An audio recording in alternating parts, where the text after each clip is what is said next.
Espero se encuentren muy bien. Les enviamos un saludo desde la distancia con todo el cariño. Bueno, como les decía, empezaremos nuestra clase de español. Pero antes de eso, quisiera decirles qué veremos hoy.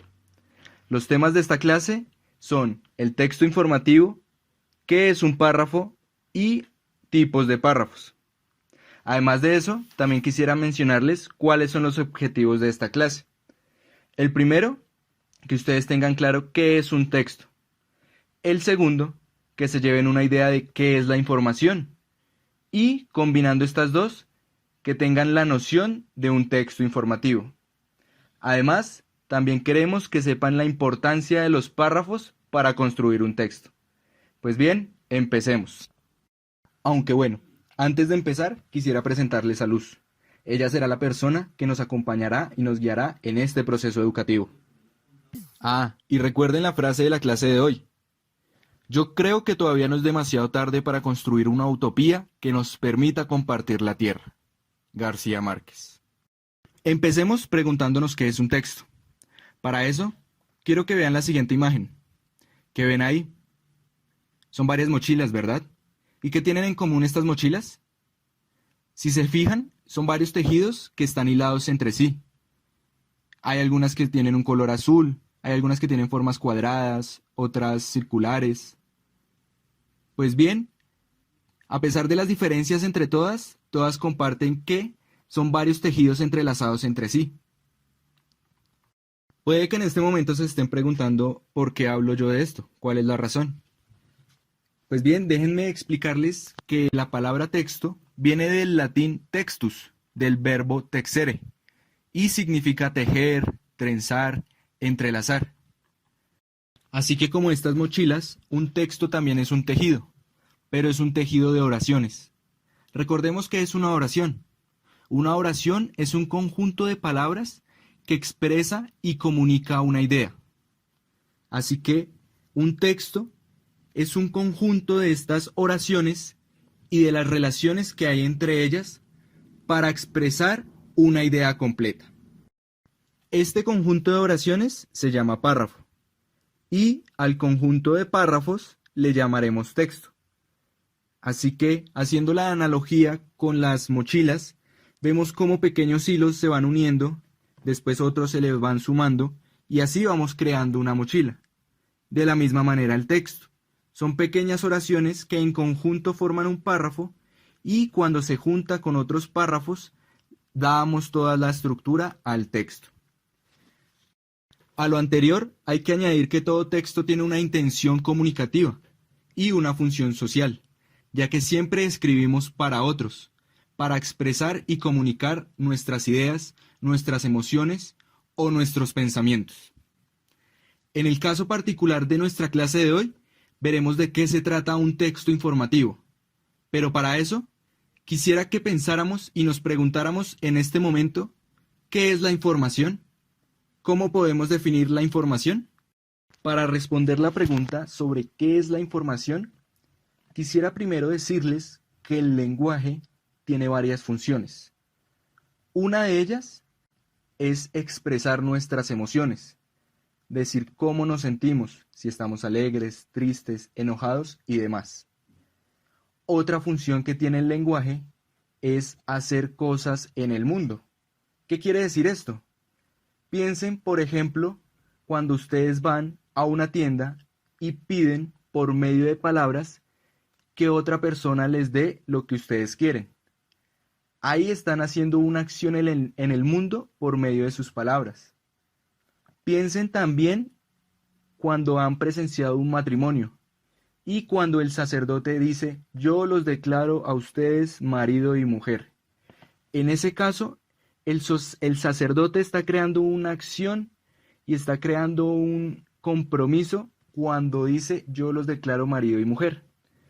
También cuando ustedes les dan órdenes a sus hijos o a sus nietos, están usando el lenguaje para que ellos dejen de hacer algo o para que hagan algo que no han hecho. Además de eso, el lenguaje tiene otra función, que es la función informativa, la cual se refiere al uso del lenguaje para referirse al mundo. Vamos a explicar esto un poco más detalladamente. Nosotros usamos el lenguaje para referirnos a los objetos que hay en la realidad, y lo podemos hacer de dos maneras.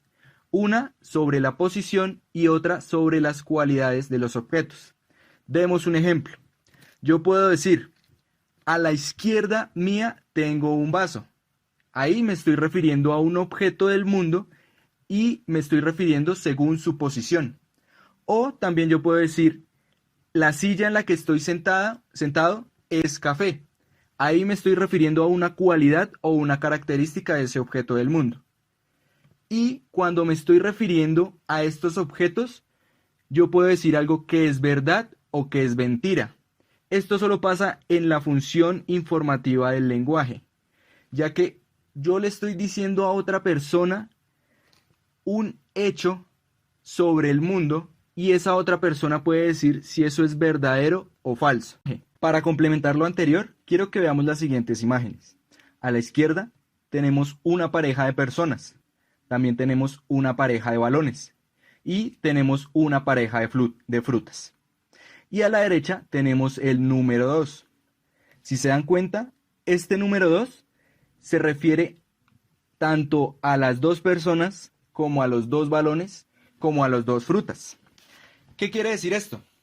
Que por medio del dato y de la figura del 2 estamos representando una realidad, pero no tenemos en cuenta las características particulares de cada uno de estos casos. Es decir, podemos representar dos objetos sin importar qué características tengan ellos. Pues bien, para ligar el ejemplo anterior con nuestra clase de español, tenemos que decir que las palabras también funcionan como datos que buscan representar la realidad. Fíjense en esta imagen. Tenemos la figura del número 2 y tenemos la palabra del número 2. Con estos dos datos estamos representando la misma idea. Es decir, que las palabras también son una representación de las imágenes que tenemos sobre el mundo. Ahora recapitulemos lo que hemos dicho hasta el momento. Por un lado, el lenguaje tiene varias funciones, pero en este caso nos estamos centrando en la función informativa, la cual es decir cosas sobre el mundo que pueden ser verdad o pueden ser mentira. Y estas cosas que decimos sobre el mundo se pueden representar ya sea por números o por palabras. Pongamos un ejemplo. Por favor, prestemos atención a las dos imágenes que estoy presentando y las dos oraciones que están a la izquierda. Bien, la primera oración dice, esa chaqueta es verde, lo cual, como vemos en la imagen, es mentira, ya que la chaqueta es azul. En la segunda oración dice, hay 3 balones, lo cual, también como podemos ver en la imagen, es mentira, porque hay 2 balones. En este caso, tenemos dos oraciones que se refieren a objetos sobre el mundo que son falsas. Ahora veamos otro ejemplo un poco más complicado.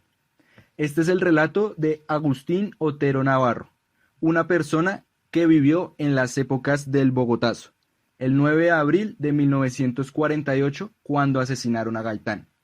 Pues bien, él nos dice lo siguiente. En la cuadra donde yo aprendí a montar bicicleta, en el Ricaurte me decían que vivía Roa Sierra, el que asesinó a Gaitán, y con el tiempo vine a saber que mi papá fue uno de los que arrastró el cadáver de Roa por una cuadra, hasta que otros furibundos se lo quitaran y lo llevaran hasta el Palacio de Nariño.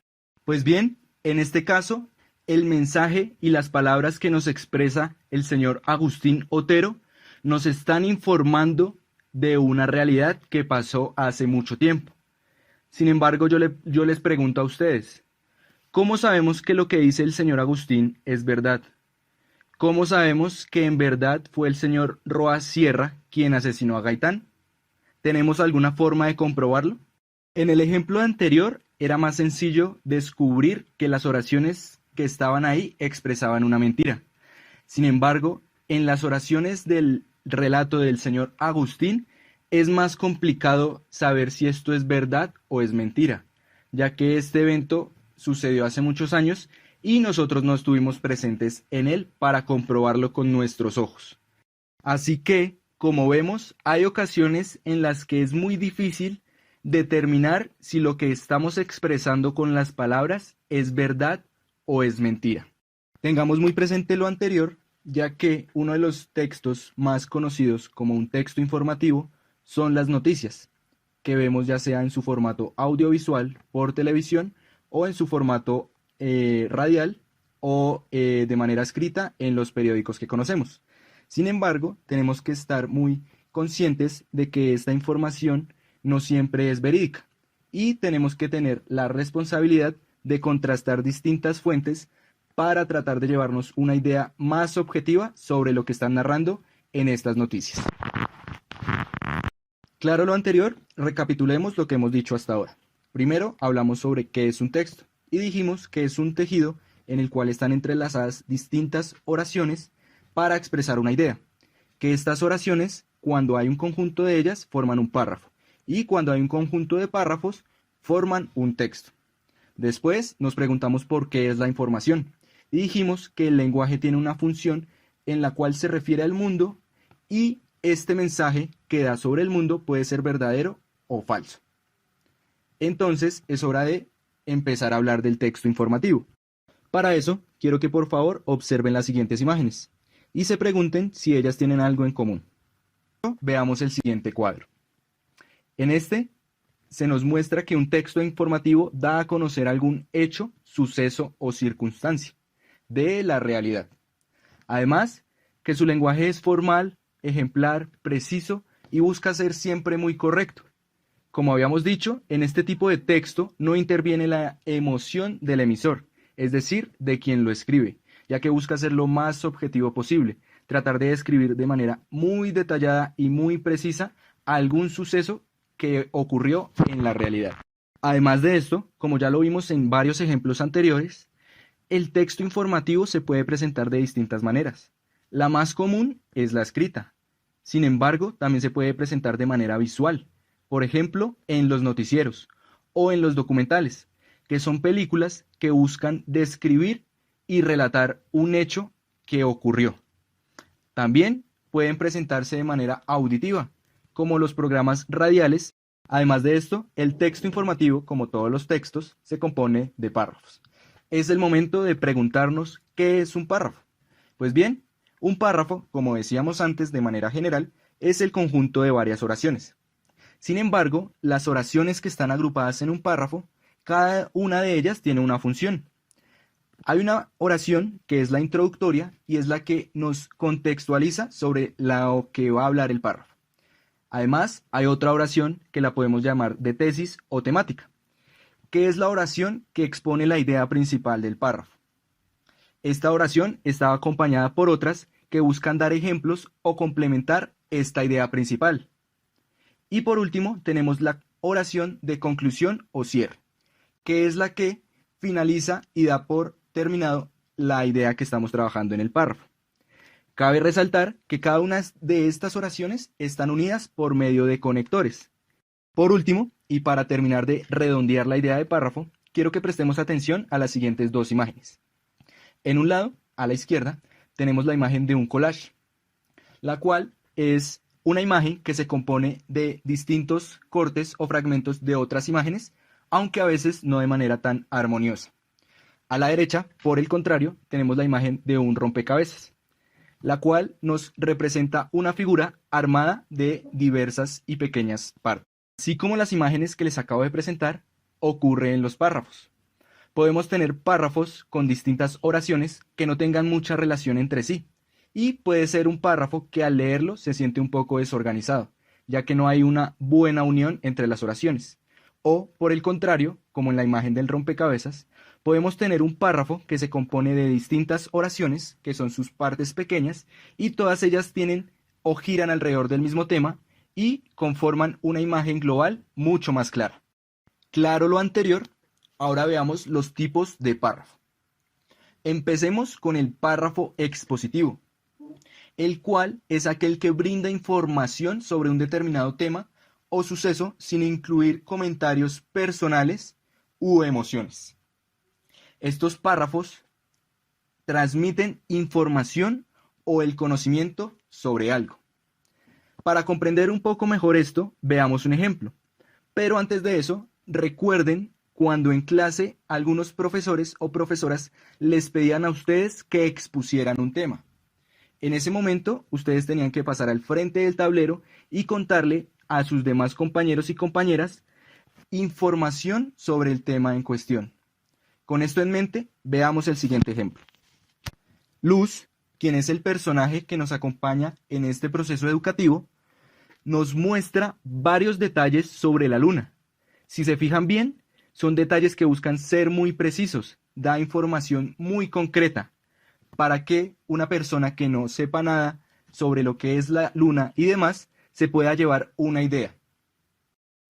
Ahora veremos los párrafos descriptivos, los cuales se caracterizan porque pretenden representar a un objeto, a un animal, persona, lugar o sentimiento, exponiendo sus características particulares.